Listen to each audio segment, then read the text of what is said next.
Hey guys, Professor Bill, Comic Book University. Now check it out. We're going to be talking about the Runaways. I'm only going to be doing the first volume, but I'm not going to be doing the entire run, all right? All those issues. No. I'm just going to do like the first 6 issues or so, all right? And just get you the basic understanding of what's going on. And a refresher for the rest of us, yes? All right, so this is done by Brian K. Vaughan writing, and Adrian Alfana did all the pencils. The rest of the artwork would sometimes fluctuate from here and there, so it is what it is. Look it up; it's all there. July of 2003 is when the first issue actually dropped. Now, the first volume has actually been put into an actual, not necessarily an omnibus, but a smaller volume of the first 6 issues. And there are 3 of those volumes out there to give the entire first run. I'm actually putting them in the description below. You can go and check them out. Good stuff. I'm genuinely, madly in love with this. There are some problems with the series, but I will explain those towards the end of this video, and they're not even problems that I would say don't get it. It's definitely worth getting. On top of that, I'm putting this out the week that the Runaways actually drops on Hulu. So binge watching the heck out of that. I've probably already watched it by the time that you're seeing this video, but this is a week out before that actually drops. So I'm going pretty much completely off of the books at this point. And there will be some commentary on future issues that come out in future volumes, but for the most part, I'm going to try and stick to just, as best I can, these first 6 issues in the first volume. All right, so we start off with Alex Wilder. He's the first of the Runaways who we meet. And this kid, his parents are very rich. They're overlooking the bay, and it's gorgeous view and everything. And he doesn't go outside. No, he sticks around inside. He's playing an MMO RPG, a massive morph online role-playing game. All right, so he's playing like a version of Skyrim Online or World of Warcraft or something to that effect, but it's actually a Marvel superheroes game. And we don't even realize necessarily that it's a Marvel's game at first, because we just see it looks like the Avengers. Captain America is fighting the Hulk, apparently. And it's like, all right, guys, we're going to do this and this and this. And then Daredevil's all the way to the side, and he's holding on to Spider-Man. He's like, Spider-Man's dead. It's like, what? And then the Invisible Woman shows up, and she's like, oh no, boys, don't worry, I got this. I'll use my feminine charms. And Captain America turns around and he's like, okay, first off, this is completely out of character for you, and it actually kind of sounds retarded. And it's like, what? What did you just say? Like, Captain America doesn't use words like that.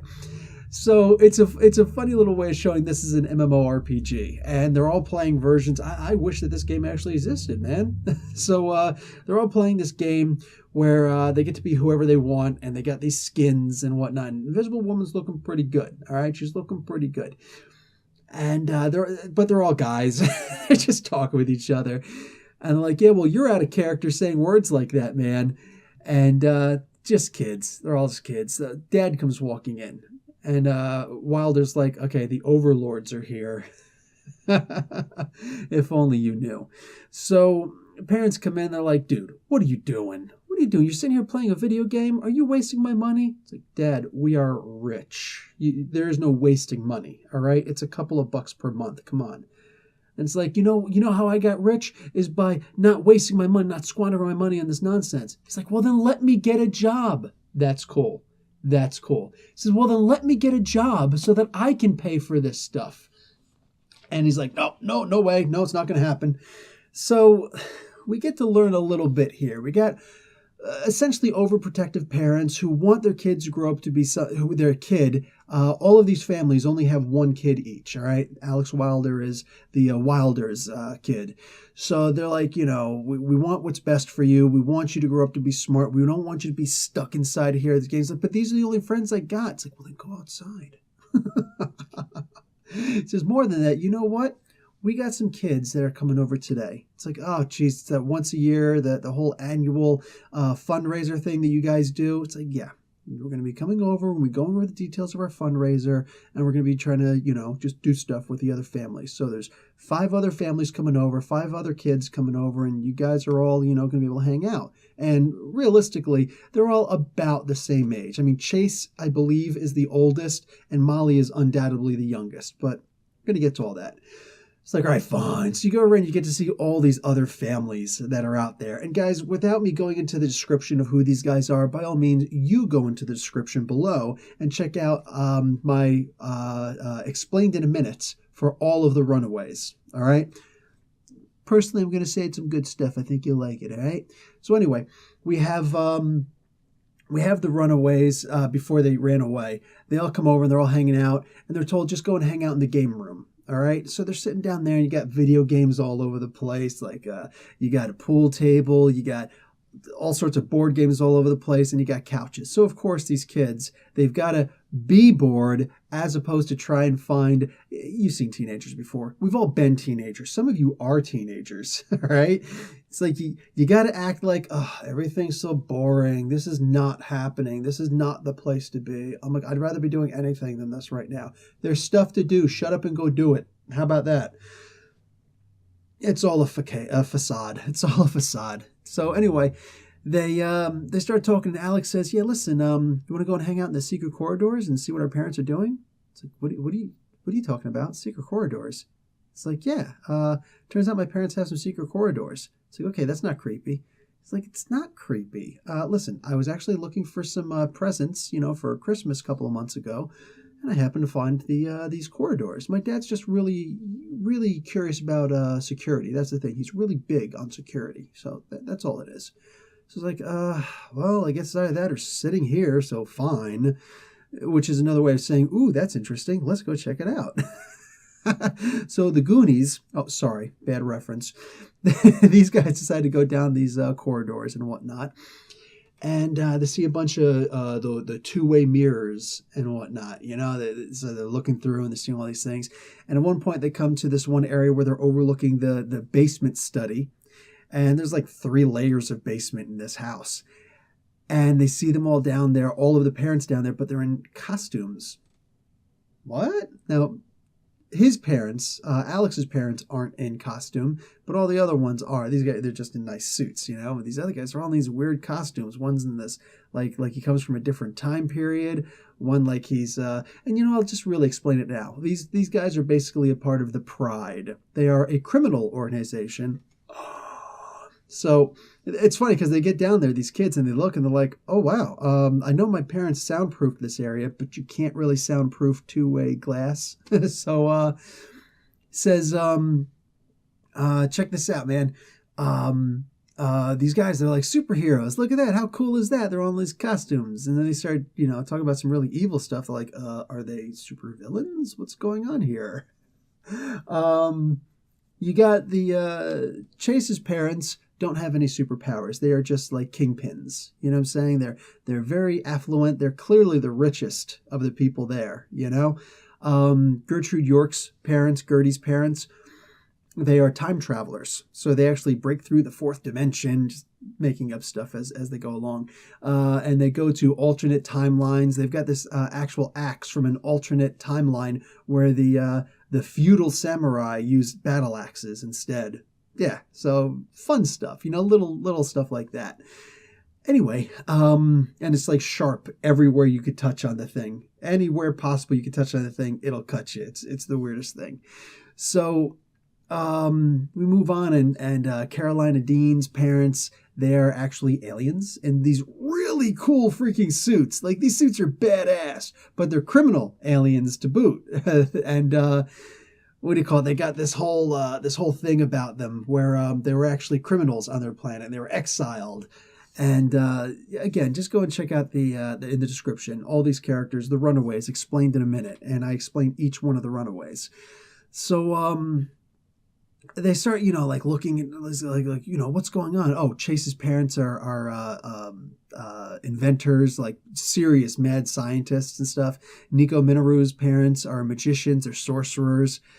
Yeah, so it's got a whole bunch of stuff there. Who am I missing? I know I'm missing somebody. Am I missing somebody? Oh, Molly's. Molly Hayes' parents are actually mutants. So they just got, superpowers. And they're really powerful telepaths, all right? They got this telekinesis thing going. So what happens? They're sitting there talking, and they say to Molly at one point, listen, you shouldn't be here. So they asked somebody to go. I think they asked Carolina to go back. They asked Carolina Dean, take her and bring her back to the room. It's like, what? Why am I doing this? Like, please, just do that, please. So they go back. So there's only the 4 of them now. They see all this stuff going on, and then all of a sudden, like, okay, well, let's move on to the final order of business. Let's get on to the blood rite. I don't think they actually call it that at that particular point, but you get the gist.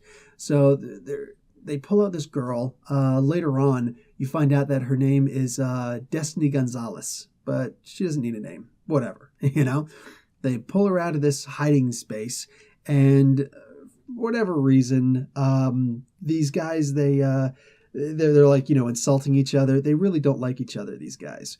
But they pull this girl out, and then the hazes are supposed to freeze her. I think it was the hazes that freeze her. And then Alex's father pulls out this sacrificial ceremonial dagger and just guts her. Just kills her. She dies. Oh, yeah, they kill her. All of a sudden, Nico screams. Ah! And they're like holding her mouth. Shh. And this is the way that book 1 ends. The parents are all looking at the one-way glass, the two-way glass, and they're like, what's going on? Did I just hear a scream? I think it was just a psychic residue. Yeah, well, let's go investigate this, shall we? So, move on. Book 2.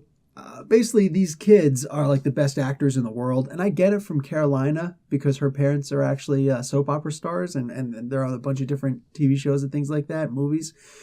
But they, these kids are all sitting there playing Twister. Even Molly and Carolina, because they don't know exactly what's going on. They didn't get the chance to be told yet. They're just like, act, serious, all right? And so they're playing Twister. Like, yeah, this old game of Twister. This is a really good part of the comic series because they do a whole lot of really cool, like they actually act like they're teenagers.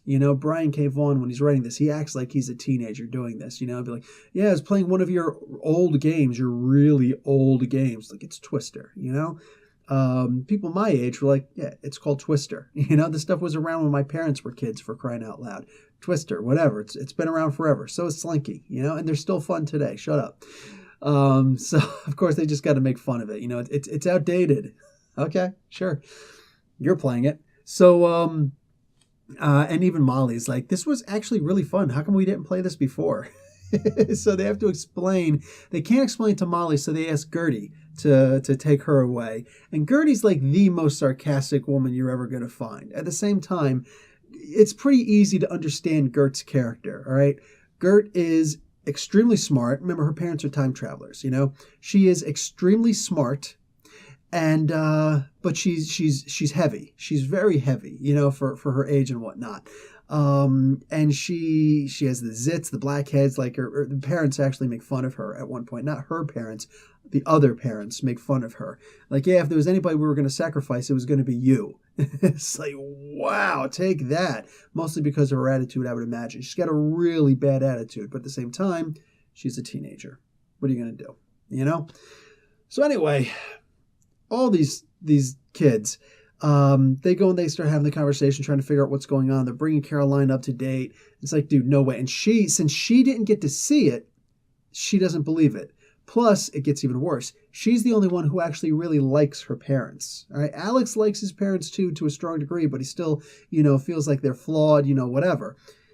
Carolina doesn't seem to have any kind of problem with her parents. She's actually made tamales for them a little bit earlier, fajitas, burritos, something like that, some vegetarian burritos earlier on for them. And they're just like, oh my God, you're a dearest. She's like, I know. And she's having fun. And she's a good, happy-go-lucky girl. When her parents leave to go on auditions and acting gigs all the way in New York City, they're all in California, by the way, Hollywood area. They, what do you call it? She, while they would all go crazy and do stupid things, she's just like, yeah, I'm going to be responsible. I'm going to be cool. I'm going to have fun and, talk to my girlfriends on the phone and, stuff like that. She's just, she's a good girl living in Reseda. Tom Petty, God rest his soul. Okay, so that's who she is. Oh my God, there's actually a vampire later on in this. So the vampire, anyway, you'd have to know the song. So anyway, these guys, they're just hanging out, and they're trying to figure out what's going on. So later on, the parents come up pretty quick and they're like, "Hey, did you see anything?" "No, we didn't see anything. We're just playing Twister." "Okay, then. Cool. We're going to wrap things up really quick, all right? Just a few more orders of discussion to go over." Sure. So points of order being what they are, that's what I actually meant to say, is they're just like, okay, we got to figure out what's going on. Oh my God, what's going on? I don't know what's going on. What's going on? So they decide, okay, listen, here's the deal. We gotta try and meet up later. We can't do this stuff now. And around this time, like, it's proven that's the way to go, because the parents come back like, "Hey, could some of your strapping friends help out carrying this big heavy box, this crate?" There's a dead body in the crate. I just want to point that out so there's no question here. And they know it. It's like, "Yeah, sure, let's drag the dead body out." And they got to act like it's not a dead body. So Alex is like, "Yeah, I've got to figure out what the heck is going on here. Listen, let me get everybody's email addresses, and I'll get back to you, and we'll all meet up later on tonight and figure out what's going on here." So they do. And what they do is they decide to meet by the bust of James Dean. Now, this happens to be in a planetarium, an observatory. And I forget the actual name of it. I don't feel like looking it back up again. It's whatever. But this is... Apparently, they're giving reference to the idea that, and I'm sure it is, the observatory that was used by the end of the James Dean movie, Rebel Without a Cause. All right, that was his biggest movie. And he does this, the scene there, like at the end, there was a really dramatic scene. So they actually have a bust of James Dean out in the parking lot. So they decided to meet there. And it's funny, like, they really play up the teen aspect great. All right. Chase comes up, and Chase is more of the jock. His parents are the mad scientists, but he's a jock. He didn't get into the whole learning stuff, book learning. Nah. So he's big time, into lacrosse and just jock stuff. He's a pretty strong guy for his age. And like I said, I think he's the oldest there. So he comes up and he's just like, "Alex, man, what's your problem? Why'd you say meet by the James Dean thing? Why didn't you just say the observatory? The James Dean Memorial thing isn't even on the maps or anything, but the observatory, why didn't you just say the observatory? It's so stupid. It took me forever to get here because I'm looking for the wrong thing." And then Carolina's like, "Oh yeah, that was me. Sorry." And she's like, so he's like, "Oh, no. There's no big deal. It wasn't that big of a problem. No, don't worry about it." Cute girl says something. And that's something that is really cool here. All right, we have what's this little love triangle here? Nico likes Alex. Alex winds up liking Nico too, but Nico likes Alex. Carolina, go figure, likes Nico. Oh yes, it's one of those stories. And then Chase likes Carolina. Carolina ain't having it. You know what I'm saying? And just, like the lovey-dovey relationship that goes around, like it's a little wild. I actually had a freaking chart here that I know I'm not going to find right away.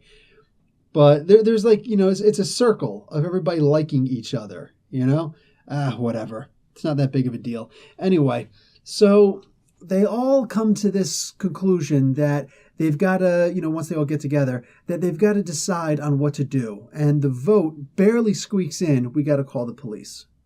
They do, and this proves to not be such a great idea in two phases. One, the cops don't believe them. It's like, yeah, sure. Whatever you say, all right? I get these kinds of calls all the time when report cards come out. So whatever, kids. Bye. More than that, it turns out that the chief of that department, the head of that particular department, he actually he's on the take for Alex Wilder's dad and mom. So calls them up and it's like, "Hey man, turns out that your kids talking about some kind of a blood sacrifice that you guys did. I don't want to get into it, all right? You don't pay me for all that. So I'm just giving you the heads up that this is what's going on." And it's like, darn it, these kids, these wily kids.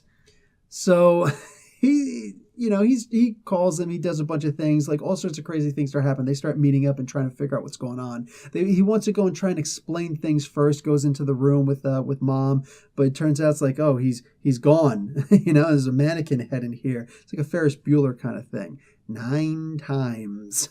So, and I'm surprised there was no reference to that in this.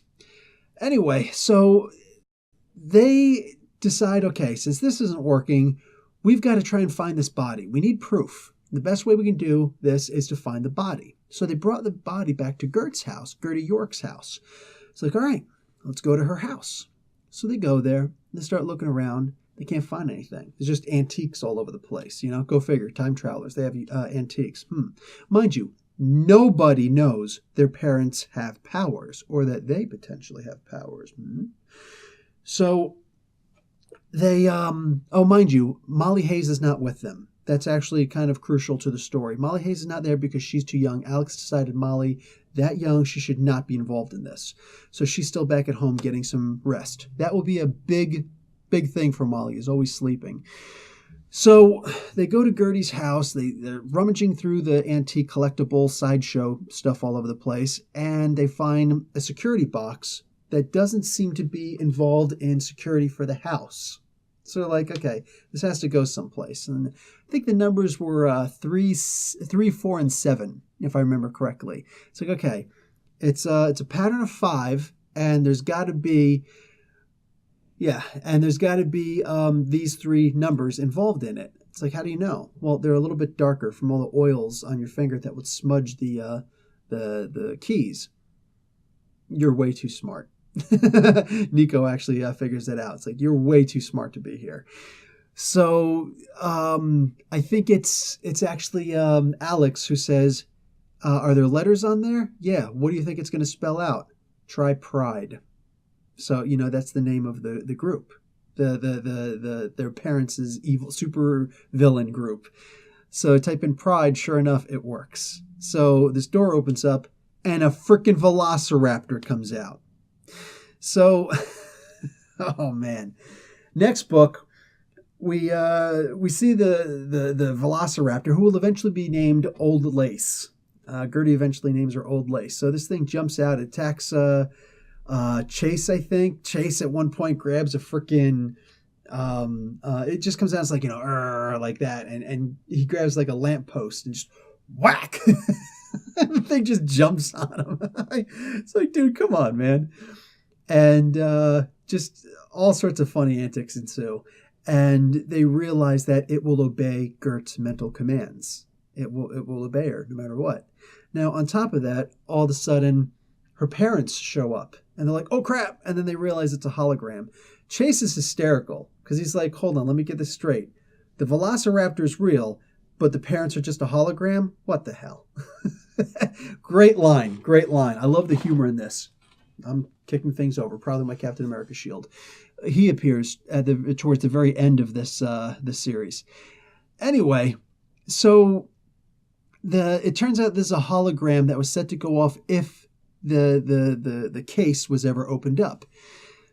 So their parents put Old Lace in there. It was a very expensive velociraptor. It's actually genetically modified from organisms from the past, fossils and whatnot. They're all time travelers. They have that capability in the future. So they and yes, they're all criminals. Anyway, they pay to have this velociraptor genetically created, and it's not able to attack anybody in the York family, which is just the parents and Gertie. And on top of that, Gertrude is the only person to have an actual mental rapport with this raptor. It's supposed to protect her. They were expecting that she would figure out, because she's a genius, that she would figure out a way to open up that case downstairs in the uneventful timeliness of their death. They were expecting that it would have been at least 2 years in the future, where she would have been given a decoder ring from the Deans. So Carolina Dean's parents apparently have a decoder ring for what? There's this book called the Abstract. You can call it the Abstract Arcanum if you so choose. That's what I call it, because there's a big picture of a foot on it, and there's all this gibberish inside, and you need this decoder ring in order to translate it. So they've got this book. They've got old Lace. Like, we can't bring her with us in the van. It's not going to fit in the van, Chase's van. It's not going to fit. So they stuff her back in and they leave. So Gertie apparently is the last one out. This is relevant later. Because as they're driving, they're like, oh, man. So they got to go to the dean's house now because they got to try and find this decoder ring. So on their way, Gertie's like, man, she's the most sarcastic one. And she's like, I knew our parents were evil, but I didn't know they were this evil. Yeah, I guess they really are truly evil. I've always known, I guess. When I first knew, I had a pig. When I was a little kid, I had this little baby pot-bellied piglet. And it was the cutest thing. And I was playing with it in the backyard one time, and I had to go inside really quick for something. When I came back, it was gone.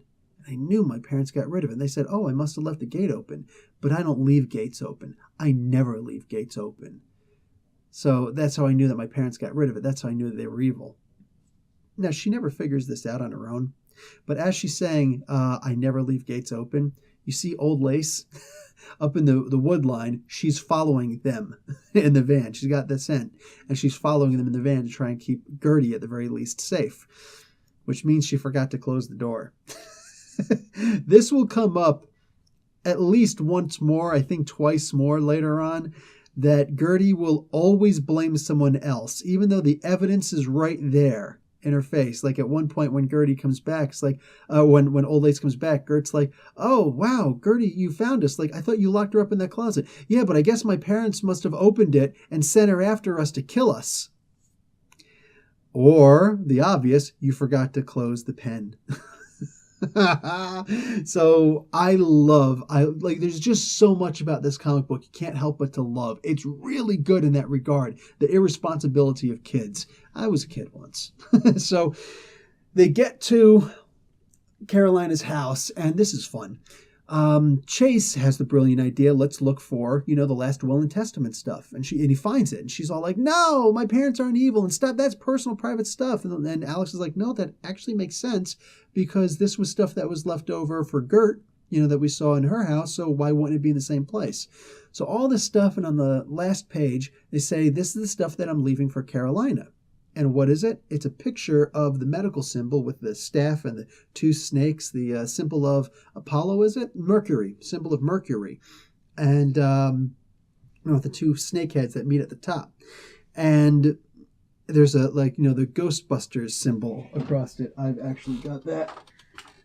Ka-chow right there. So there's a Ghostbuster symbol around that, meaning no, or don't, or no more. So they're trying to figure it out, and she's like, I don't know, but it's the same symbol that's on my medical ID bracelet. I think it's on her left hand, but whatever. The same thing is on my medical ID bracelet. I'm highly allergic to penicillin, so I have to always keep this on me so that nobody gives me penicillin in case I'm unconscious or something. Okay, makes sense. So everybody's like, well, I think you're supposed to take that off at some point.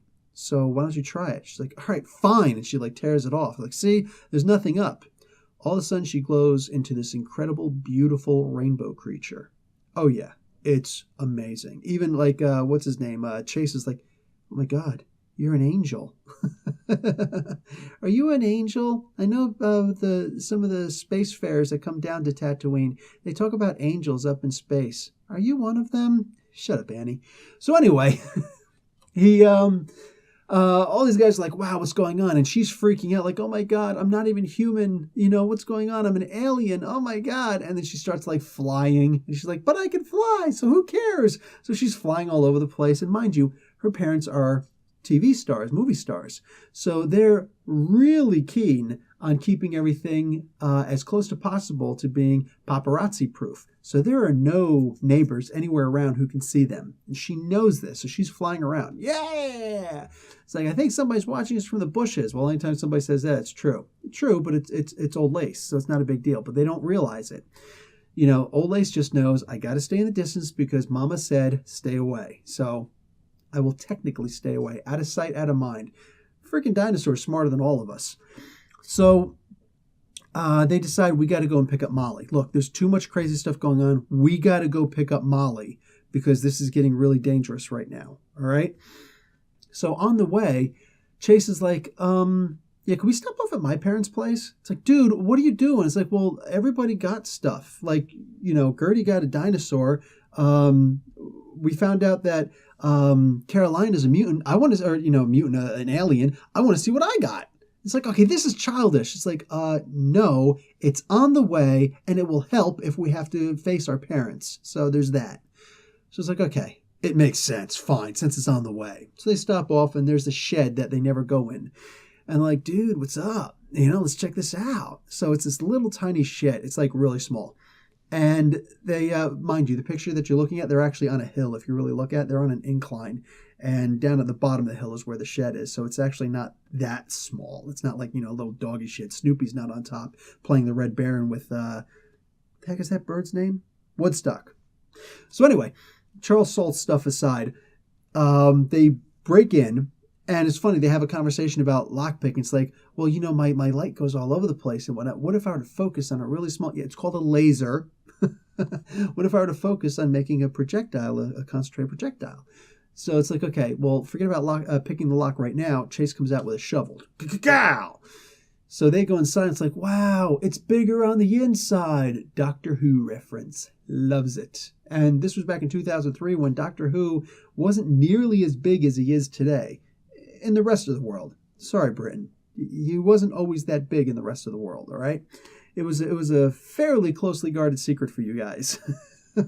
Except for those of us who were Death's Head fans. So anyway, we get to see them, looking at all these things, and Chase finds X-ray goggles, and he's looking at some of the ladies being naked. It's funny, and he doesn't look at Gert, which is, I think, funny because that's who he winds up madly falling in love with at a later point in time.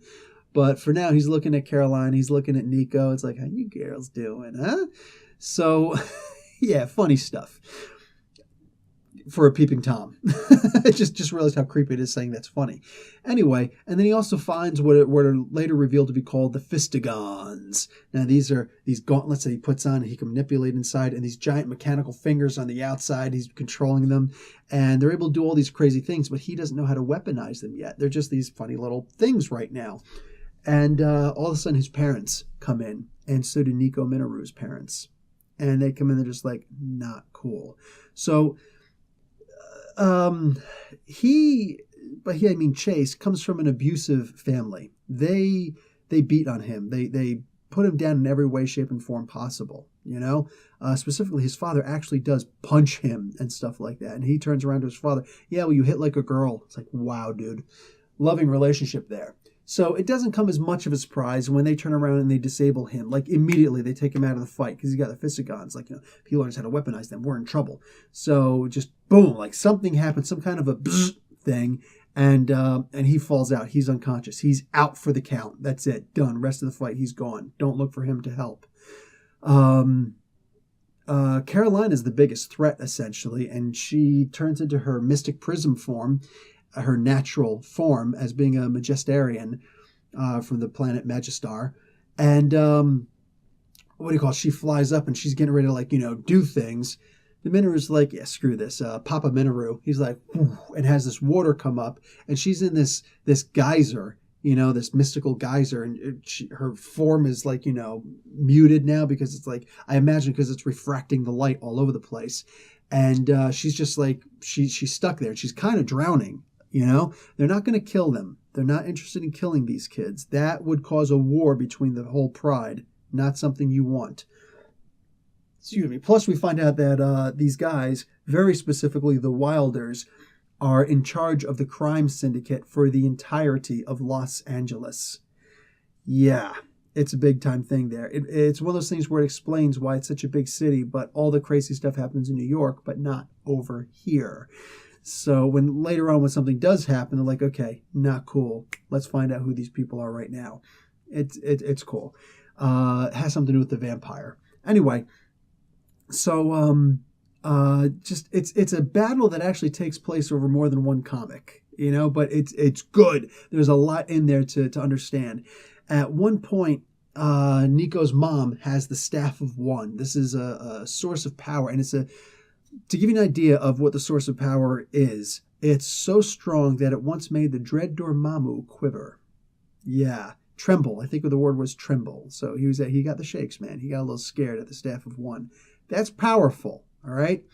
Here's the thing. Nico doesn't know how to use it.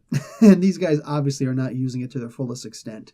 So she takes the staff of one, and she's like, I want you to know this is going to hurt me more than it's going to hurt you. Which I hate it when parents say stuff like that. It always happens right before a beating. What's up with that?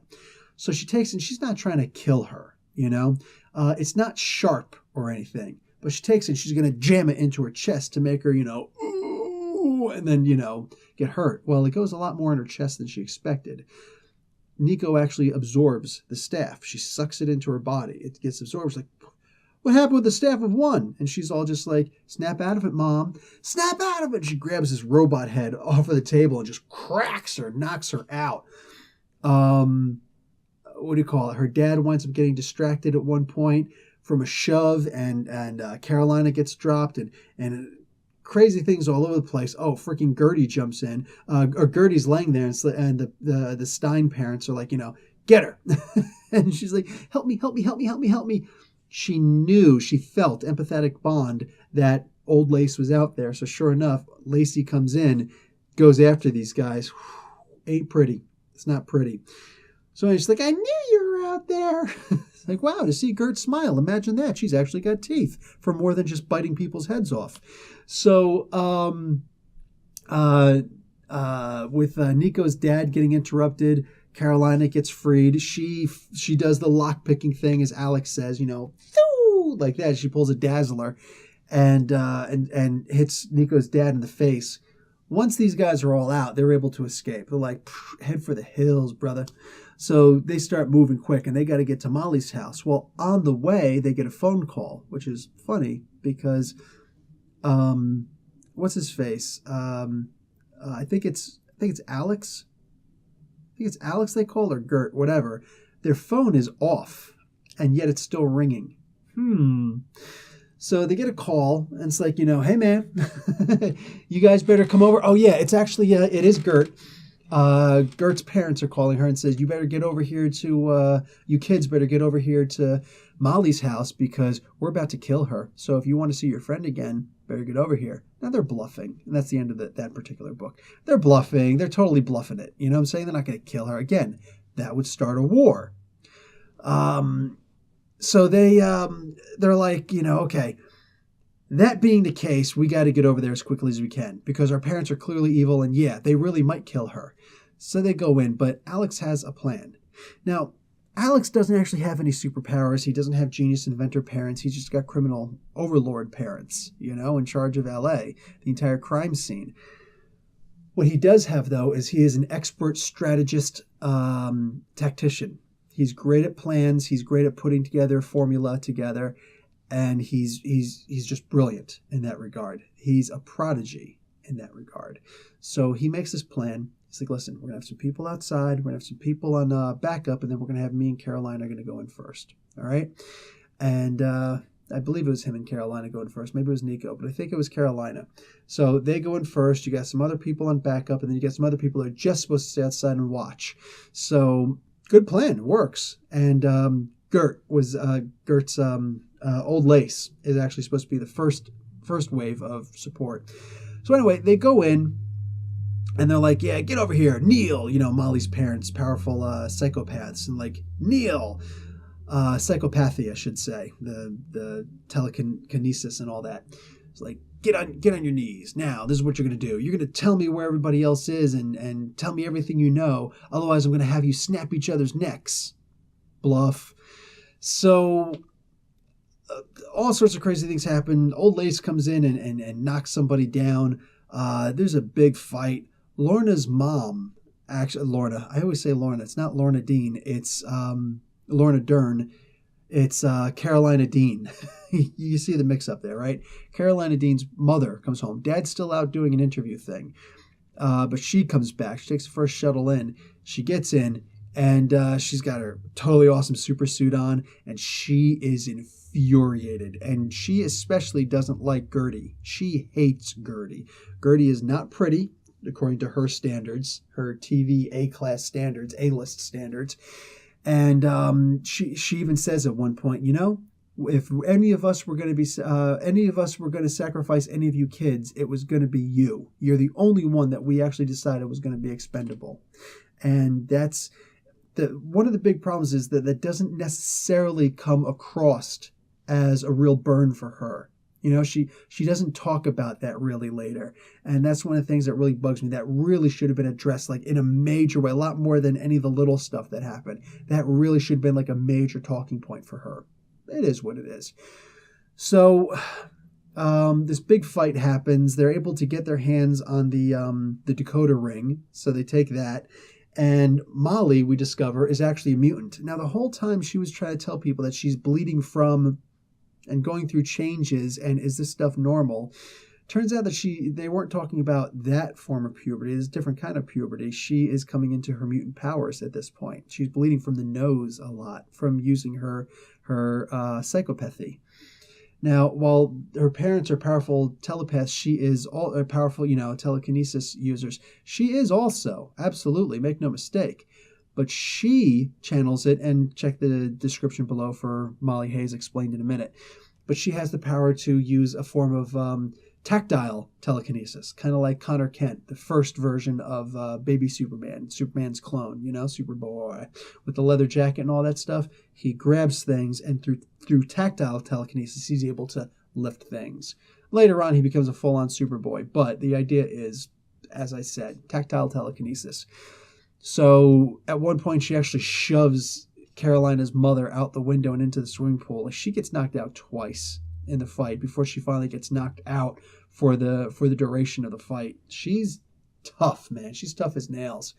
But Carolina proves to be pretty tough too. She's like, listen, if this thing is supposed to be and they almost say kryptonite, but they drop off the last letter just in case, so to avoid lawsuit. If this thing protects me from being able to use my powers, I imagine it does the same thing for you, Mom. What are you going to do? Bam! Punches her mom right in the grill. Wow. Kids, don't punch your parents in the grill. Not cool. Okay, so these guys have to escape again. And at this point, they take Molly with them. And at this point, Pa Wilder, Alex Wilder's dad, calls up and is like, okay, listen, I'm done playing this game. Okay? You think you're going to go to the police with proof and this, that, and the other thing? You're decoding the book? That's really cute, kiddo. That's really cute. But I'm smarter than you. You're just a dumb kid when push comes to shove. I want you to go and turn on the move. In 5, 4, 3, you turn on the news to channel 1070, I think it was, AM. That's an AM station. Turns it on, and Alex Wilder and 2 other teens have kidnapped little girl Molly Hayes, and apparently this girl, Destiny Gonzalez, has been killed. The main suspect is Alex Wilder, and it's like, dude, are you freaking kidding me? Dude just framed his own son and 2 of the other kids.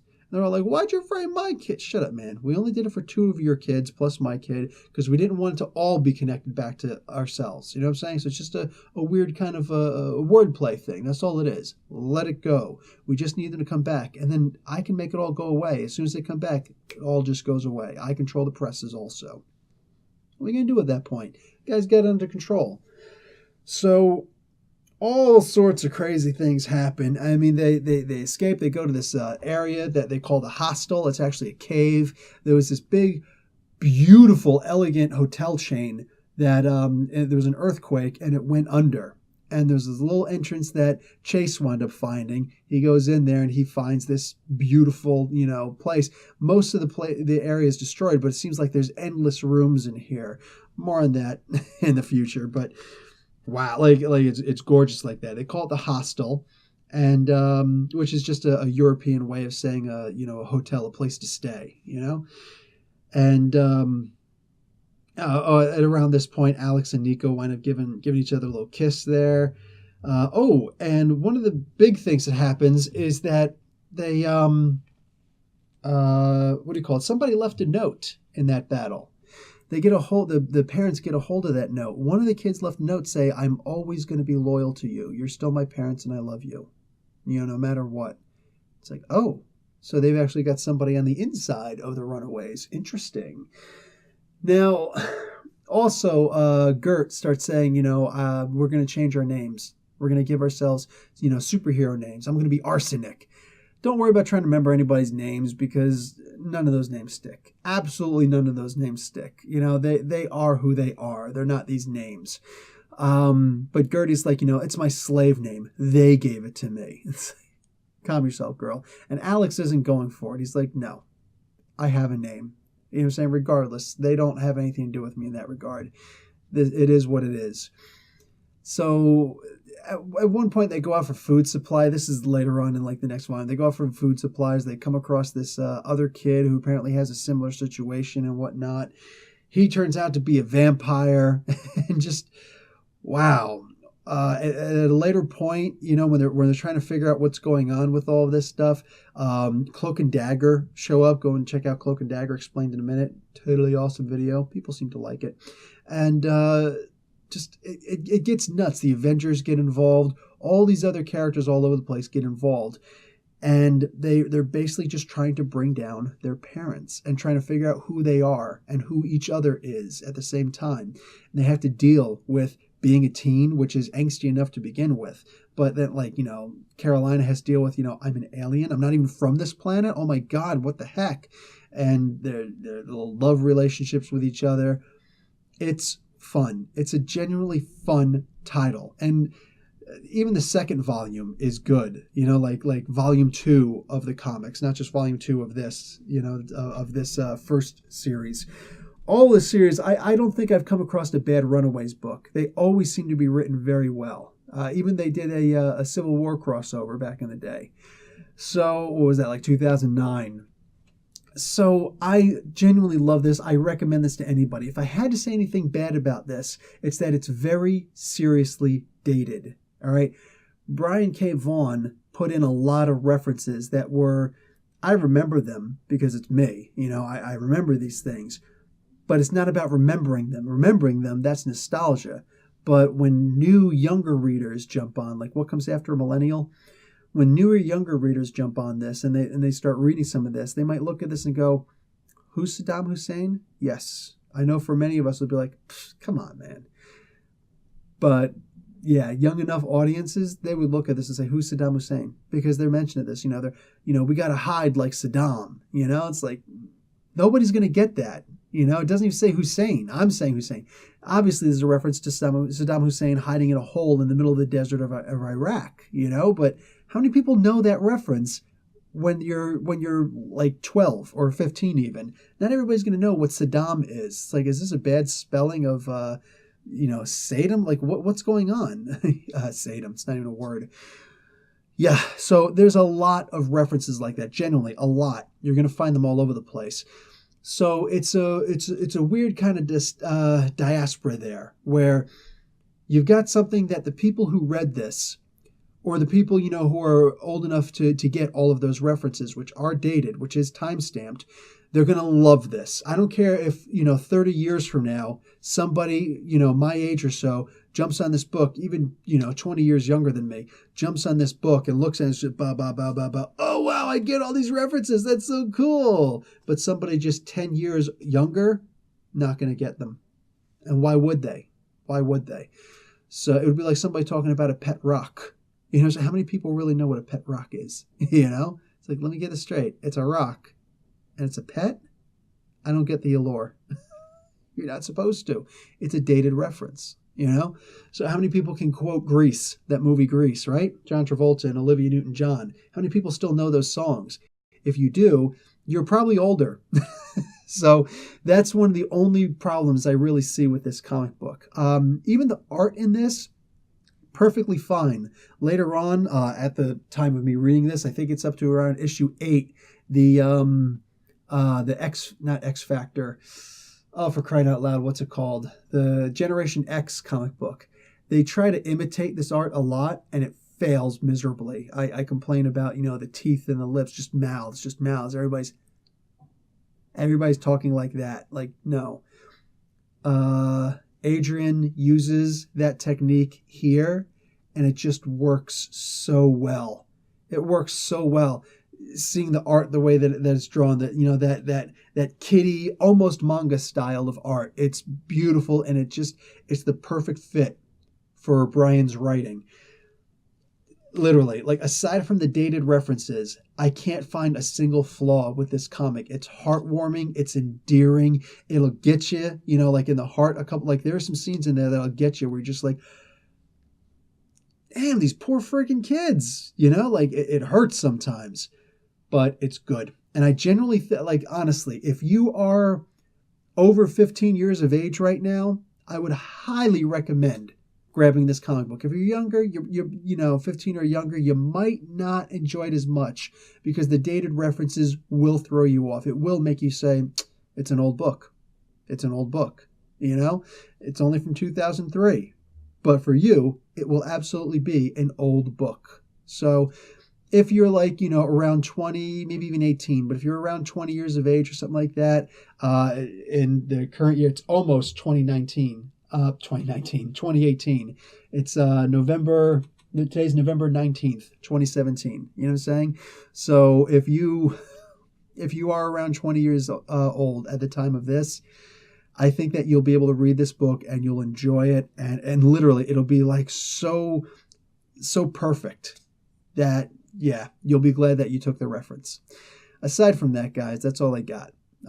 Highly recommend checking the book. Again, check out the description below for explained in minutes for all the characters. On top of that, check out to actually purchase the book. Either just the first volume to see if you're going to like it, or consider buying all 3 of the volumes. Honestly, I can't see anybody not liking this title. All right, guys. Professor Bill, Comic Book University. Class dismissed.